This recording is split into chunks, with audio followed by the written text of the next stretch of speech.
পুরো নকশা পরিবর্তন করে 2025 ক্লাব বিশ্বকাপের ট্রফি উন্মোচন করেছে ফিফা। এর আগের ট্রফিটি ছিল আকারে বেশ উঁচু, যেখানে একদম উপরে স্বর্ণখচিত ফুটবলকে ধরে রাখে কয়েকটি স্ট্যান্ড। কিন্তু এবার প্রথমবারের মতো সব কনফেডারেশনের মোট 32 দল নিয়ে অনুষ্ঠিত হবে ক্লাব বিশ্বকাপ। তাই গোটা পৃথিবীকেই স্বর্ণের ট্রফির আকারে নিয়ে আসে ফিফা।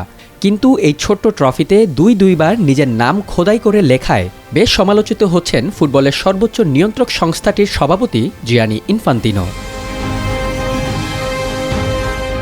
নতুন ক্লাব বিশ্বকাপ ট্রফিটি এবার নকশা করা হয়েছে পৃথিবীর আকৃতির আদলে, যেটি বানিয়েছে স্বনামধন্য American jewellery company Tiffany and co.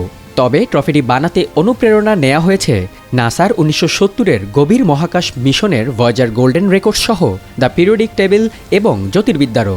24 carat স্বর্ণে মোড়ানো ট্রফিটিতে খোদাই করে লেখা হয়েছে ফিফার 211 সহযোগী দেশের নাম। গ্রিক, ইংরেজি, হিন্দি সহ বিশ্বের 13 ভাষার মাধ্যমে ফুটিয়ে তোলা হয়েছে ফুটবলের সর্বজনীনতা।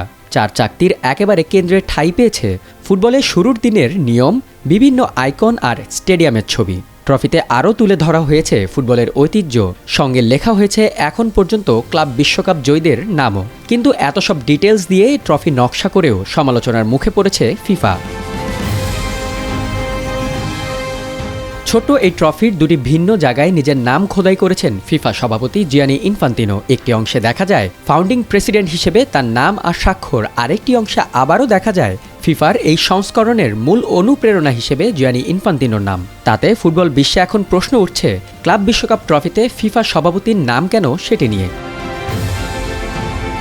তবে ট্রফিতে নিজের নাম দুইবার থাকলেও সেটির নামকরণ নিজের নামে করেননি ইনফান্তিনো, যা করেছিলেন জুলেরিমে। ফুটবল বিশ্বকাপ শুরুর সময় তৎকালীন ফিফা সভাপতি জুলেরিমে নিজের নামে রেখেছিলেন ট্রফির নামও, যার নাম ছিল জুলেরিমে ট্রফি। যদিও পরবর্তীতে এই নামকে পেছনে ফেলে নিজের গতিতে এগিয়ে গেছে ফুটবল।